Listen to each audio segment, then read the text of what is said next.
Olha, gente, de maneira bem rápida e bem telegráfica, foram várias questões. Agradeço a todo mundo que fez, enfim, as perguntas. Uma pergunta foi muito engraçada, que ela já foi meio que respondida anteriormente por você, né? Quando é que começou o processo de adaptação neoliberal do PT? Acho que em 95, com a presidência do Disseu, ali aquele processo que moldaram todo o partido para ser uma máquina eleitoral que ia ganhar a presidência.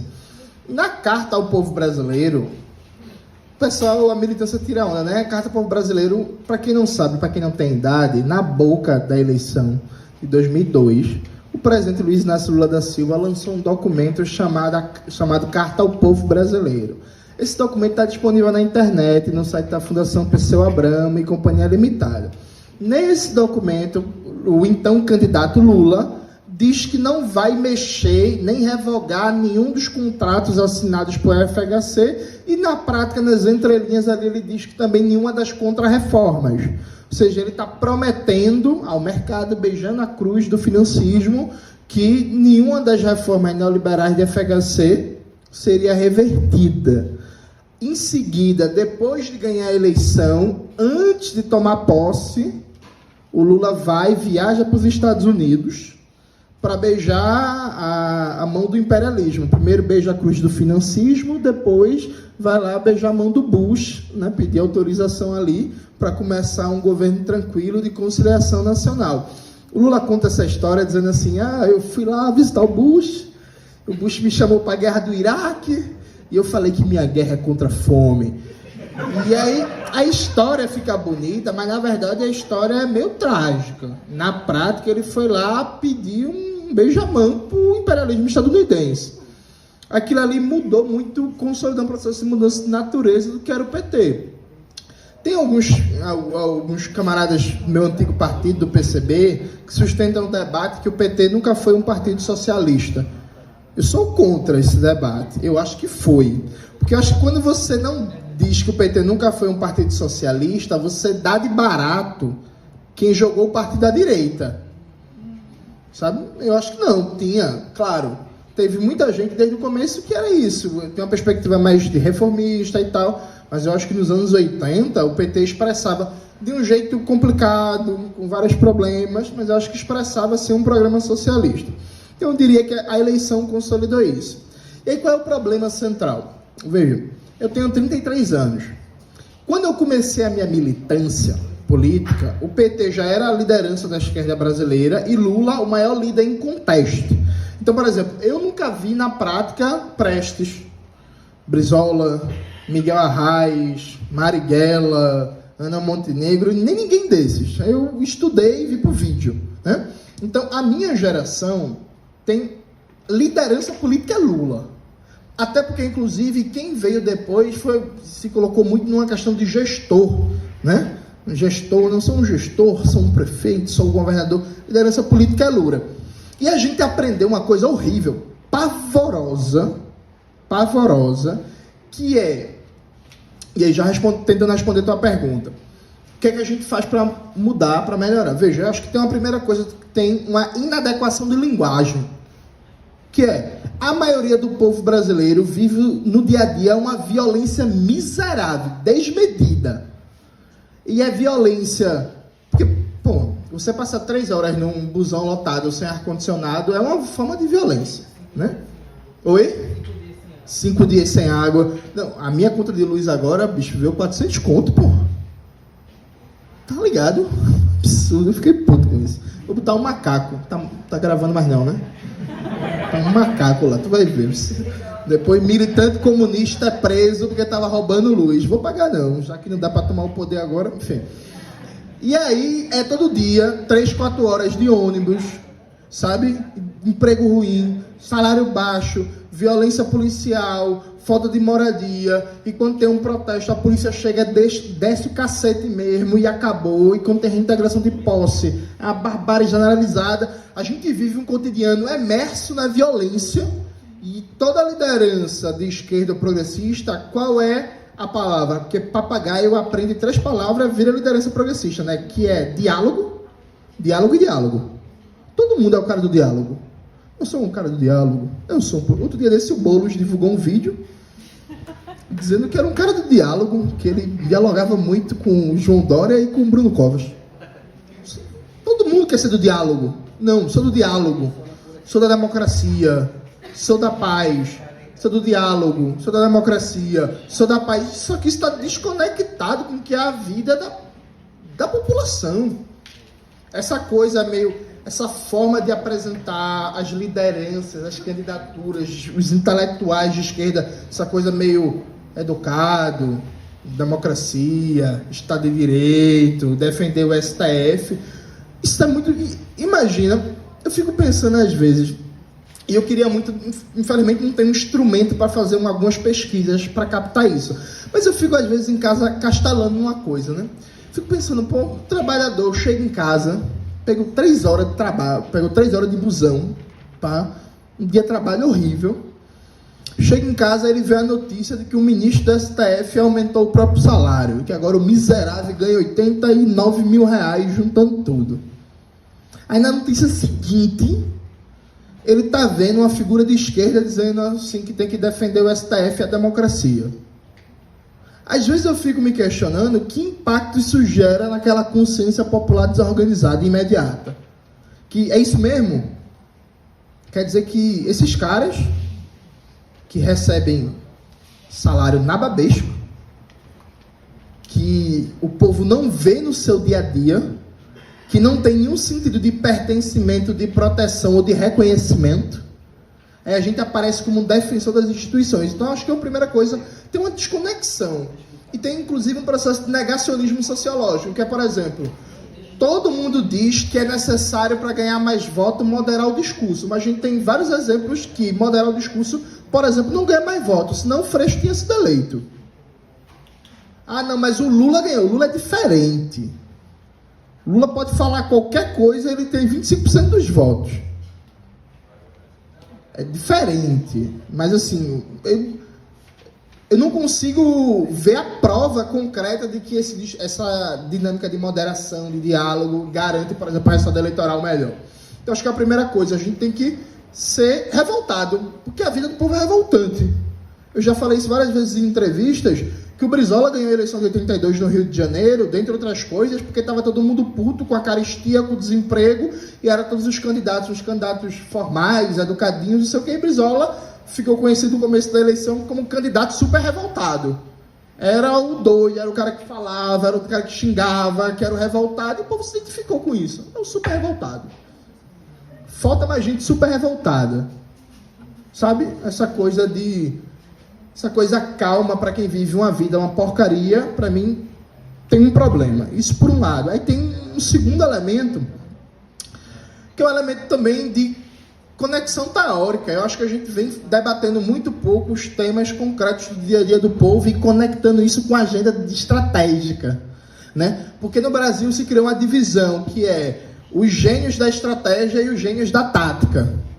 Então, normalmente, quem faz um debate marxismo sobre revolução socialista e tal, está muito afastado do dia a dia dos movimentos sociais, dos sindicatos, das lutas e tal, está na universidade debatendo estratégia socialista, em separado das lutas populares, e quem faz as lutas populares, no geral, está separado dos debates sobre tática.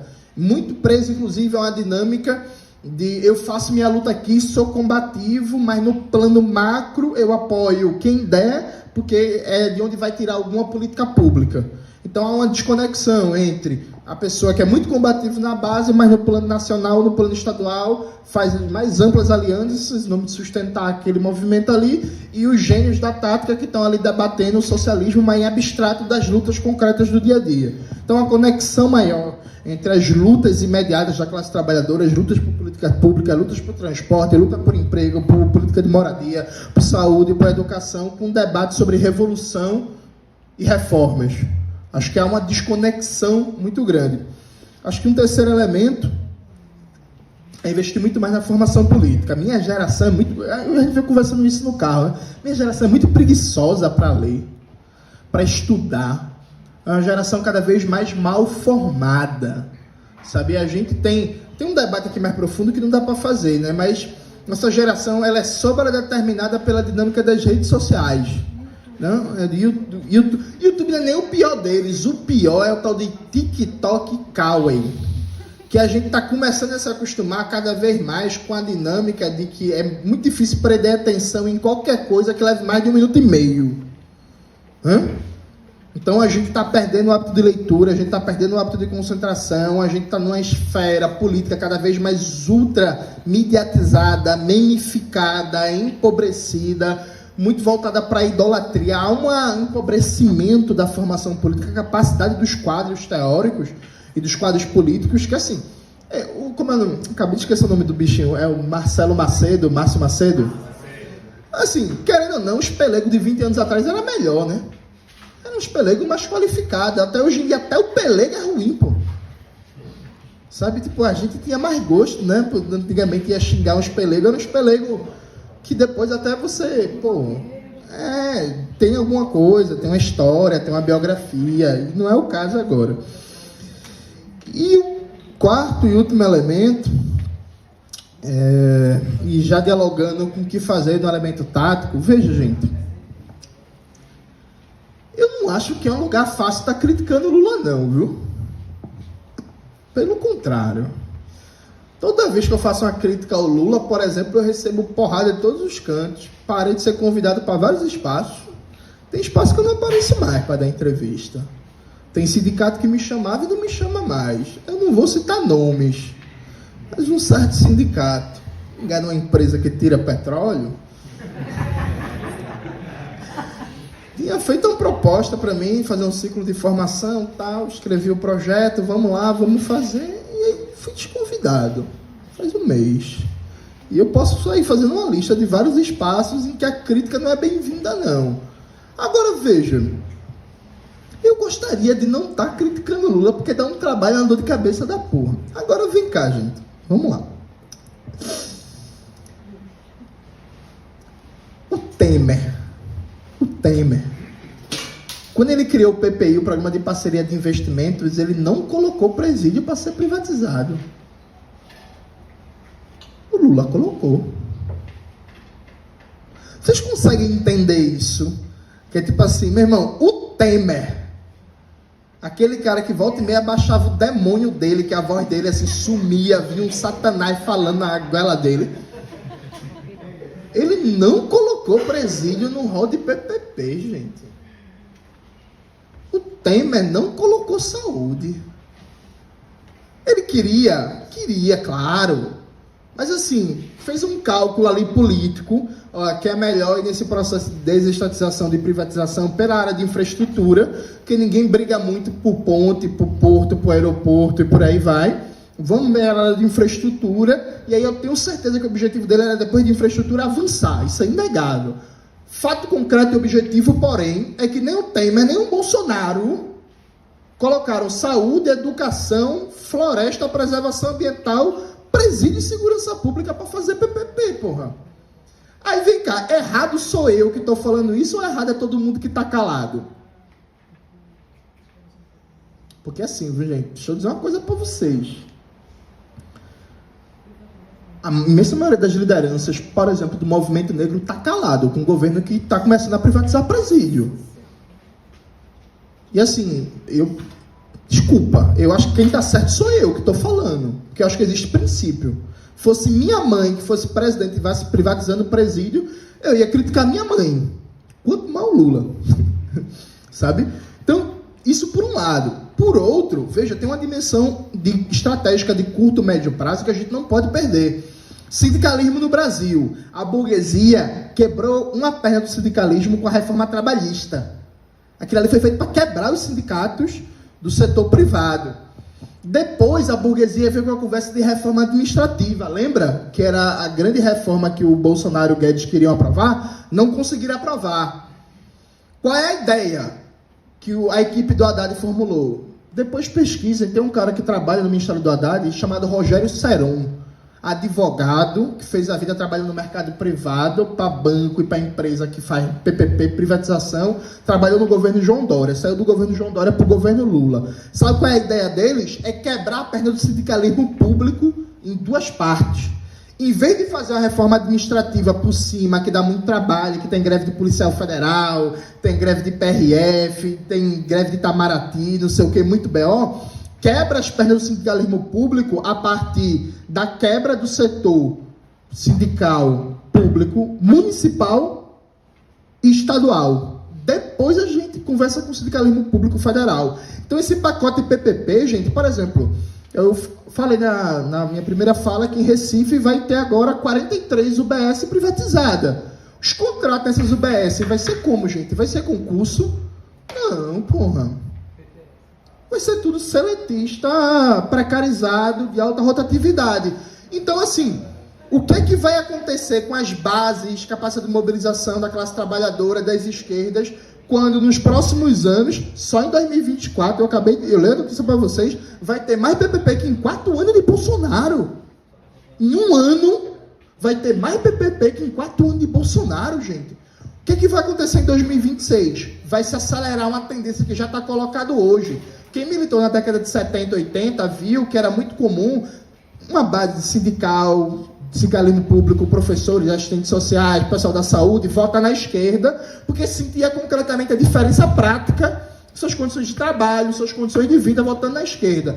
Quando vem esse negócio de OS para todo lado, que é uma praga na saúde, OS para todo lado, precarização para todo lado, cada vez mais, para um trabalhador, para uma trabalhadora do serviço público, não faz diferença se é um governo progressista ou de direita, porque não tem plano de cargos e carreira mesmo, não tem concurso mesmo, não tem aumento salarial mesmo, e aí vai se fuder trabalhar, vai se estourar, vai fazer home care, vai pegar 2 empregos, vai entrar na igreja evangélica para rezar, para tentar melhorar de vida, porque não faz sentido. Então não há uma conexão de identidade de classe e não há, inclusive, uma conexão eleitoral.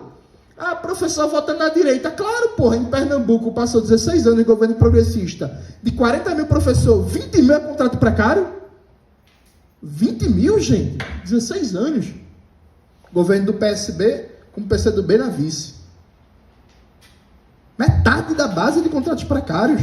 Aí se tu pega os que fizeram concurso no governo Jarbas, no primeiro governo Eduardo Campos, os caras passaram os últimos 10 anos... Nem 5% da base dos professores foi montada por concurso nos últimos 10 anos. Percebe? Nível de precarização. Ou seja, vai quebrar a base social, sindical, pública, de um lado, como não vai reverter a reforma trabalhista. E está avançando, aprovaram agora a carteira verde e amarela. Vocês viram isso? Aposto que muita gente aqui não viu. Foi aprovado semana passada a carteira verde e amarela. Então estão avançando na precarização do mercado de trabalho privado para manter domesticado ponto a ponto o sindicalismo. Aí, em paralelo a isso, fortalece cada vez mais ideologicamente a ideia de que a classe trabalhadora não deve cobrar políticas públicas universais, não deve cobrar reformas, porque o que tem é um pouquinho e vai ser o mercado privado que vai oferecer tudo. Qual é a prioridade tática para a gente imediata? Aí, gente, sinto muito, veja. Eu não gostaria de falar do Lula, não, mas ele é a figura mais importante para a classe trabalhadora brasileira. Isso é um fato. Isso é um fato. O fato é que se o governo Lula for uma porcaria para a classe trabalhadora brasileira, isso é um problema, mas é a realidade imediata. Para a classe trabalhadora brasileira, não vai ser assim, o PT errou, não. Vai ser a esquerda errou. Ah, tu é comunista. Tu errou também. Não, pô, não tem nada a ver. Não, errou sim, acabou. Que foi o que a gente viu com o governo Dilma. Quando o Dilma fez aquele governo porcaria com o Joaquim Levy, para a massa trabalhadora, não tinha isso não. Não, mas o pessoal é contra Dilma. Não, foda-se. Isso é de esquerda, todo mundo que é de esquerda. Eu odeio a esquerda. A esquerda lascou minha vida. Prioridade para a gente, tática imediata na disputa dos rumos da política econômica é derrotar, atenção, é derrotar o projeto materializado, simbolizado hoje pelo Fernando Haddad.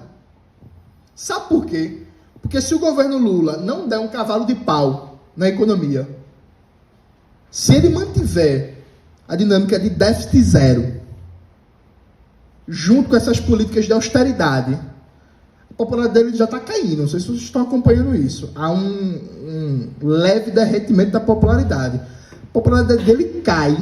O governo leva um pau em 2024. Em 2025, a direita vai para cima com o risco de ter em cena um novo impeachment, pô. A melhor forma de salvar o governo Lula é derrotar a política do governo Lula. que se a política do governo Lula der certo, ela dá muito errado para o Brasil e para a classe trabalhadora. Ou seja, ele precisa mudar essa política. Porque ele vai... E aí, fechando o raciocínio, veja, o novo teto de gastos, ele é sustentável do ponto de vista de parâmetros de econometria.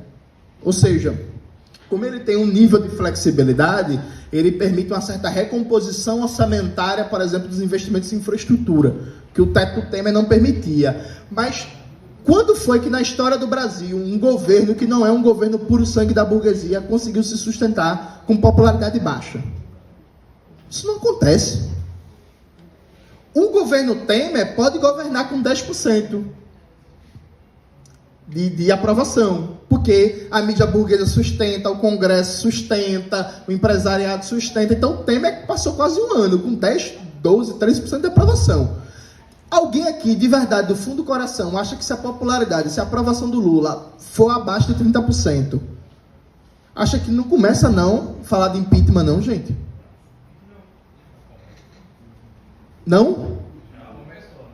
Então, já começou, mas assim, não tem força. Não, mas veja, não tem força. A direita neofascista, ela está mobilizada o tempo todo. Ela quer uma brecha. Beleza? Enquanto um governo tem mais de 40% de aprovação, e pelo próprio peso do Lula, da imagem do Lula, há um salvo-conduto ali. O governo leva um pau nas eleições municipais e baixa uma popularidade abaixo de 40%, e vem com uma popularidade abaixo de 40% em sentido de derretimento, e não mostra nenhuma capacidade de mobilização social. Eu, se sou o Arthur Lira, eu iria para cima do governo, eu diria, bicho, eu quero o Ministério da Saúde, eu quero o Ministério da Educação, e se tu não der, eu vou botar um impeachment para votar. Porque o governo está desarmado. Percebe? Então, assim, gente, há uma prioridade de debater hoje a crítica à austeridade. Essa, para mim, é uma prioridade. De uma crítica à austeridade, uma defesa radical dos serviços públicos, uma defesa radical de investimento em saúde, de educação, de combate à fome, de geração de emprego. E aí a gente fala do governo Lula porque, infelizmente, o governo Lula está defendendo a austeridade. É só o governo Lula deixar de falar. A melhor forma de deixar Lula tá na minha boca é o Lula deixar de fazer um governo de austeridade. Porque, meu companheiro, para terminar de verdade, esse decreto 11.498, ele autoriza também PPPs em água e saneamento. Você reparou que o Lula não deu uma declaração contra a privatização da Sabesp? Sabe por que ele não deu? Porque o BNDES apoiou a privatização da SEDAI. Agora, em outubro desse ano, fez um contrato de debêntures incentivadas no valor de 1,8 bilhão. E se a Sabesp for privatizada, o BNDES vai entrar no negócio também. Sabe? Então, por isso tá calado frente à repressão na Assembleia Legislativa. Por isso que o presidente, por exemplo, não vai pedir a libertação dos 2 companheiros que estão presos ainda, né? Sabe? Não vai. É projeto do governo Lula, do BNDES. E aí, para concluir, e passar para o Boito, esse governo não tem nada de neodesenvolvimentista. Por quê? Todo o núcleo da política econômica, Simone Tebet, Haddad, Mercadante, não tem um desenvolvimentista, porque assim, no governo Lula 1, você, tem um Lula 1, Lula 2, né? Tem um Guido Mantega, tem uma figura mais arejada, uma figura claramente heterodoxa, que puxa uma política econômica mais para a esquerda. Veja, o Haddad é neoliberal. Vamos lá, gente. Simone Tebet é neoliberal. E o Mercadante está botando o BNDES para privatizar presídio, UBS e creche. Sabe? É uma vergonha na história do BNDES. É apequenar o papel desse banco que é tão importante para a soberania nacional brasileira. Então, o núcleo da política econômica hoje não tem nada de neodesenvolvimentista. Seria bom se tivesse, porque criaria condições melhores de luta, porque a gente teria mais geração de emprego e mais fortalecimento para o sindicalismo. Mas é isso, gente. Agradeço todas as perguntas. Não vou conseguir responder a questão do exequibo, é muito longo, história longa da porra, a briga da desgraça. Mas tem um vídeo lá no canal sobre isso, quem quiser assistir depois, dê uma olhada. E muito obrigado pelas perguntas, pela paciência, por acompanharem até agora. Um cheiro.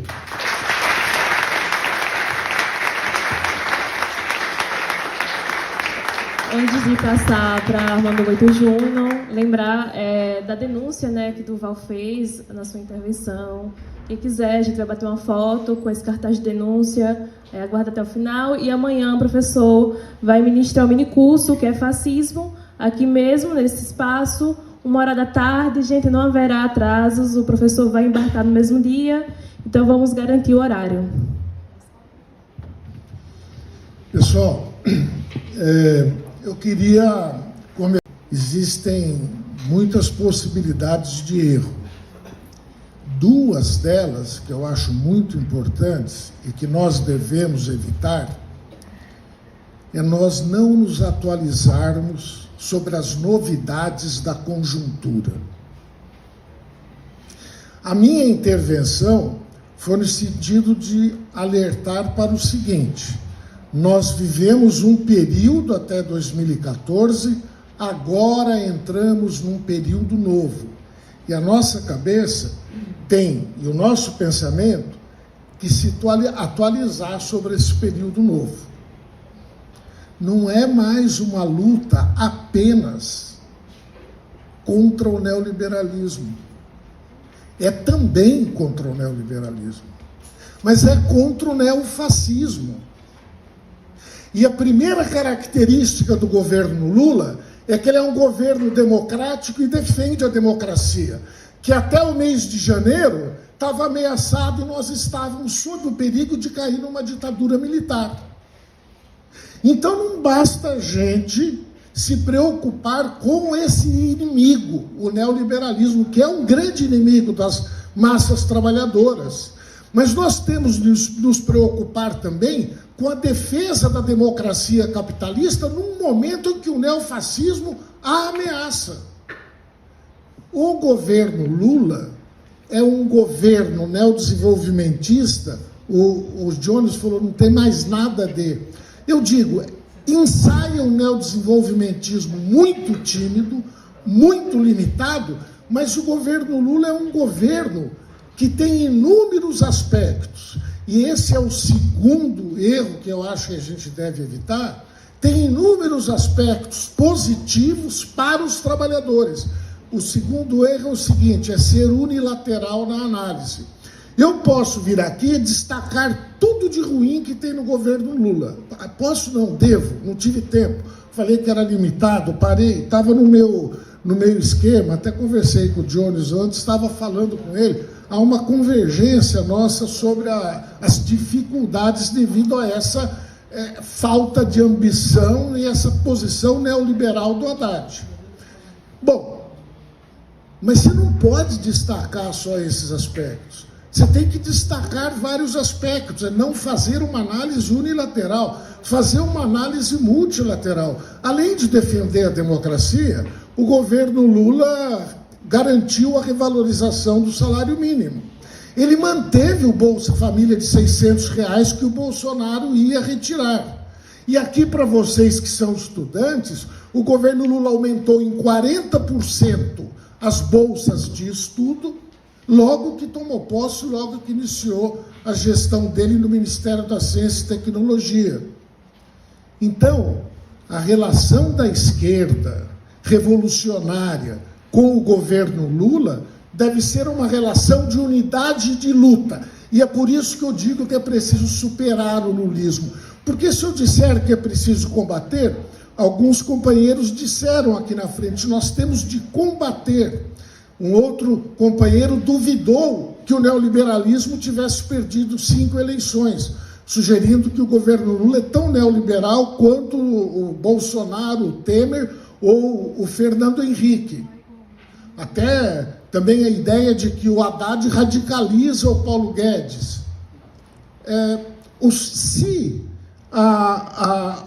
Se fosse assim, mas não é. Não é assim. Não é assim pela revalorização do salário mínimo, não é assim pelo que ele fez aí nas bolsas, na manutenção, na reativação de programas sociais Nossa relação tem que ser de unidade de luta. Se fosse uma posição de combate foi o termo que, não sei se foi o Igor ou esse companheiro, você que usou combate, Matheus, fosse uma relação de combate, a estratégia, a tática seria completamente diferente. Relação de combate. Mas você está passando pano no governo Lula. Me digam, qual candidatura a esquerda do PT teve, nos últimos 10, 15 anos, uma performance eleitoral significativa? Qual foi? Então a gente tem que ponderar essas coisas. Não só é diferente do governo Bolsonaro e Temer, como as massas populares pensam assim. E por isso que não votam quando a gente quer dar um passo além do que a nossa força permite. Então a relação é sim de unidade de luta. A luta é sim para superar o lulismo. Não é um combate puro e simples, como fizeram os ativistas, como fez o PSTU, que acabou assumindo uma posição no golpe do impeachment muito ruim. Não é desse jeito, no meu modo de ver. O que significa essa relação? Várias perguntas foram sobre essa questão da unidade de luta, da superação. Vou falar da superação. Eu penso que um problema fundamental do lulismo é que o lulismo, eu vou usar uma expressão que não é muito aceita na esquerda, mas eu tenho comigo que ela é procedente. O lulismo é um novo tipo de populismo. Não o populismo no sentido que a grande mídia usa, um demagogo, um líder carismático que engana as massas, que são desinformadas, são facilmente manipuladas. Não é nada disso que eu estou falando. Populismo é uma relação política que aparece como se fosse uma relação pessoal. Na caravana do Lula, caravana da cidadania aqui no Nordeste, está até hoje no site do PT as matérias. Leiam lá. Escreveram isso e acharam normal. Para o povo, eu vou repetir a manchete, para o povo do Nordeste, Lula é um pai. É visto como um pai. É uma relação política que aparece como se fosse pessoal. Se você lê o discurso das pessoas que iam aos atos, aos comícios do Lula, Lula, eu te amo, mas você vai perguntar por que ama? É por causa do Minha Casa Minha Vida? É por causa do programa de cisterna? É um amor interessado. O que quer dizer isso? Quer dizer que é uma relação política, mas o indivíduo percebe como se fosse uma relação pessoal. E a forma como ele percebe é importante. Qual que é o resultado disso? É que o lulismo não organiza as massas populares. Pelo contrário, ele cria nas massas populares a ilusão de que elas podem esperar que do alto, do Estado capitalista, venham soluções. Isso é o calcanhar de Aquiles do lulismo. E isso custa o quê? Custa, por exemplo, o impeachment. Falou-se muito do impeachment aqui. Por que na Bolívia não fizeram impeachment com o Evo Morales? Era simples. Ele ganhou a eleição, não gostavam dele, fizessem impeachment. Não podiam. Não podiam porque o MAS, Movimento ao Socialismo, que é um partido político de massa, ou seja, organiza no local de trabalho, organiza no local de moradia, organiza no território. Eu estou totalmente de acordo com a sua preocupação, Rosângela. É um partido popular de massa e não dá para fazer impeachment. Por quê? Porque eles elegeram 2/3 do Congresso Nacional Boliviano. Elegeram no primeiro mandato do Evo, no segundo mandato do Evo, e elegeram no mandato do Arce. Agora rachou lá, mas isso é uma questão que podemos deixar de lado. Ou seja, a esquerda boliviana ganha a presidência e ganha maioria no Congresso, sozinha. No Brasil, o PT ganhou 5 eleições, nunca teve mais que 15%, 16% do Congresso Nacional. Por quê? Porque o lulismo é uma forma de personalismo político. Uma relação política que aparece como se fosse uma relação pessoal. E esse como se fosse pesa na ação do agente, na ação do eleitor, na ação daquele que vai votar, na ação daquele que apoia o Lula, né? Então, sim, tem que superar o lulismo, tem que criticar as medidas neoliberais que o Haddad está tomando, tem que criticar esse chamado novo arcabouço fiscal, que é um novo reajuste, uma nova austeridade. Tenho concordância com o Jones, não é?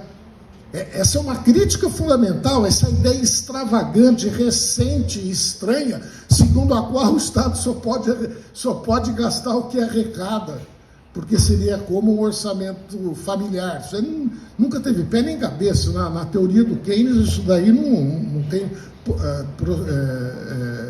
sustentação nenhuma. Não preciso falar do Marx, não é?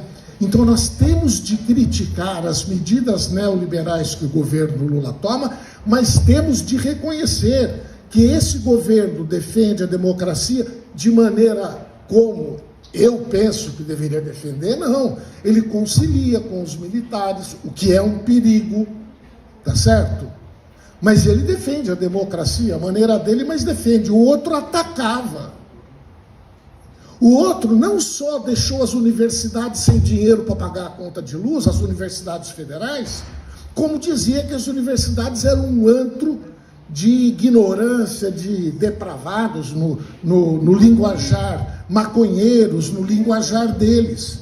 Então, pera lá, vamos fazer uma análise multilateral e, a partir dessa análise, vamos dosar a nossa crítica e saber se há alguma coisa a ser apoiada. Porque senão a gente vai se isolar e vai ser justo. Então, essa é a ideia fundamental que eu queria passar aqui. Eu não contemplei muitas das questões que foram levantadas, eu vou considerar uma, desculpa, 2 minutos, eu ainda tenho 6 minutos. É o seguinte, perguntaram da extrema-direita, do bolsonarismo, queria alertar para o seguinte: eu acho que existem 4 ou 5 bolsonarismos.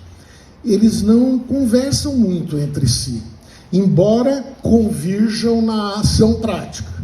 Então, por exemplo, nós vamos pegar o primeiro setor militante, aguerrido, e um dos pioneiros do bolsonarismo, os fazendeiros. Fazendeiros, não estou falando agronegócio, porque a JBS e outras não se comportam assim. Fazendeiros, tem que saber que agronegócio é uma coisa muito ampla, heterogênea, tem vários segmentos da burguesia lá dentro. Estou falando de proprietários de terra. Por que os proprietários de terra são bolsonaristas?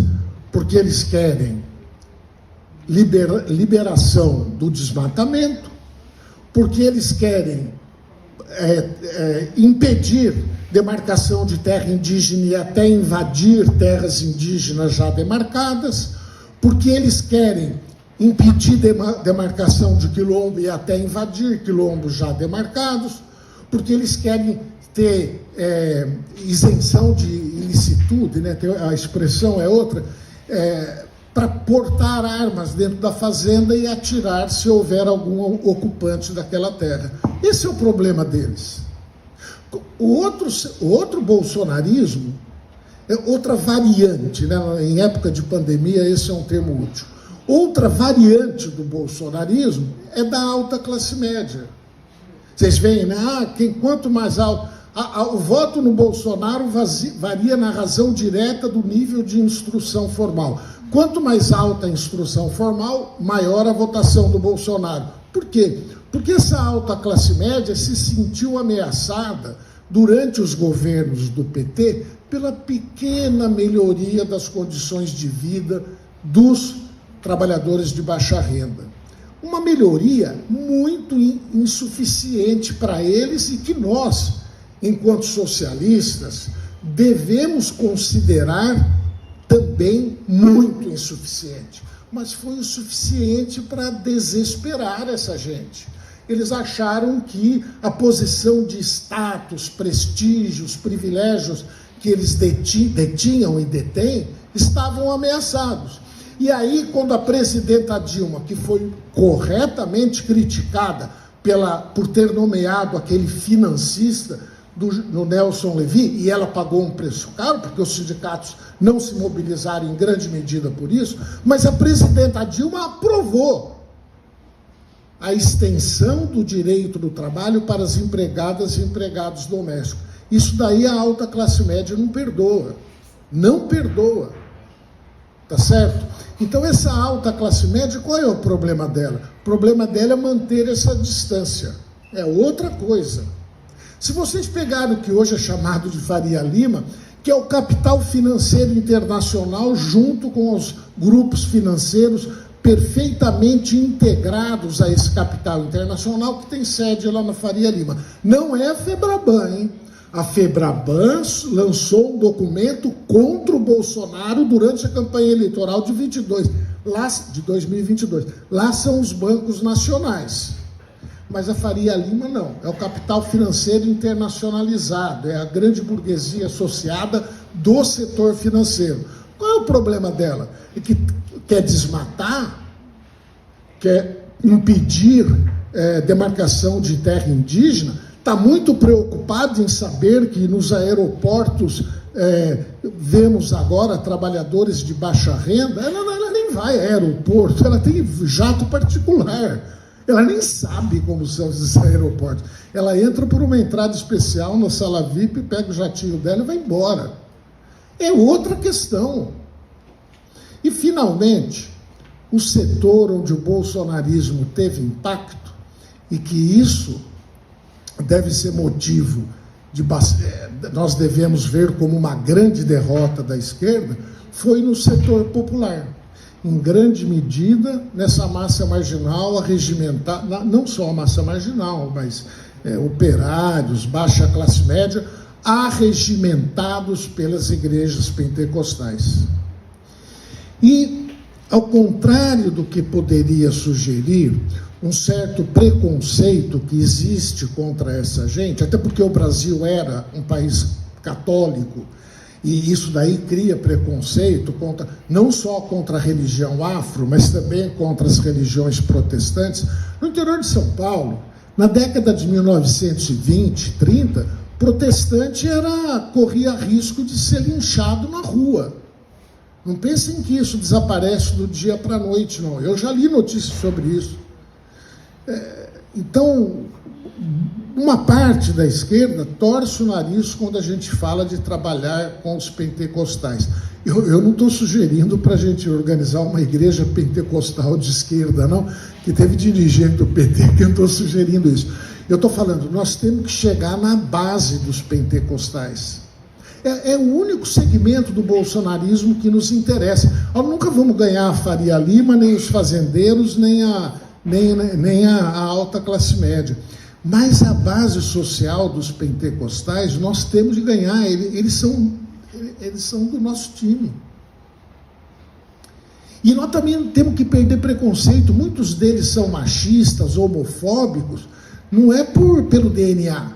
É que eles percebem de maneira errônea que a defesa da família patriarcal é a defesa da unidade econômica na qual ele se apoia. Eu estava comentando isso com um companheiro, ele até me mandou um vídeo de um trabalhador dizendo o seguinte: amor romântico, isso é para burguês e para classe média. Nós não temos possibilidade de vivenciar, foi o termo que ele usou, essa experiência. Nós temos que casar logo, porque 2 salários mínimos dá para se virar, um só não dá. Então, nós temos que chegar nos neopentecostais, o combate ao bolsonarismo. Mas para isso eu volto ao que eu falei no início e com isso encerro. Para isso nós precisamos de um partido de massa dos trabalhadores, organizado no local de trabalho, local de moradia, no território. Muita gente pergunta quais são as novas formas de luta diante das grandes novidades, tem que pensar isso. Por exemplo, temos aqui o Jones, né, que já mostrou de sobra como é possível usar a internet. Nós temos que aprender mais isso. A extrema-direita está ganhando da gente. Então tem novidade e a gente tem coisa para aprender. Mas tem uma coisa que a luta dos trabalhadores desde o século XIX já nos ensinou e que continua atual. O trabalhador sem partido político de massa, onde eles vão lá toda semana fazer reunião, ler a imprensa operária e popular, discutir a política nacional, ele sem isso não é ninguém. Ele fica vulnerável diante da televisão. Ele está vulnerável diante da ideologia dominante. Sim, a mídia é toda burguesa, isso é uma grande vantagem, mas os trabalhadores podem compensar essa grande vantagem com base na organização de massa e de partidos que não sejam sazonais. Só se mobilizam em época de eleição, suas disputas internas são uma espécie de disputas entre grupos um tanto personalistas.